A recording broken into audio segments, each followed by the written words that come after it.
Here's a static equilibrium problem that looks too hard to solve.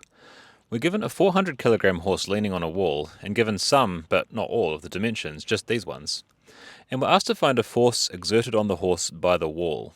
But the only force that we know is the weight force, which is 4,000 newtons, using G equals 10. There are two other forces not shown, the support force from the ground, which must counteract the weight, and a frictional force from the ground which counteracts the wall force and keeps the horse upright. Static equilibrium means the sum of the forces is zero and the sum of the torques is zero. We can't do much with the sum of the forces because we don't know anything about the sideways ones. So let's look at the torques. Remember, we can choose our pivot point when taking torque balances, so we'll choose it to be at the hoof, so we don't need to consider friction or support forces in our balance, as their torques will be zero. So how are we going to find the torques from the two remaining forces? Well, let's have a quick reminder about moment arms. When we have a force of magnitude F that's not at right angles to the lever of length r, sometimes there's a shortcut to finding the torque.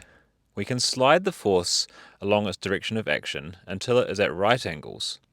Then we can use this shorter distance, called the moment arm or the lever arm, or r perp, to find the torque, as torque equals force times r perp.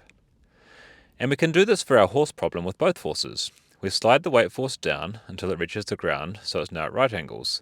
The moment arm is 0.35 meters, and so the anti-clockwise torque is given by 0.35 times 4,000 Newton meters.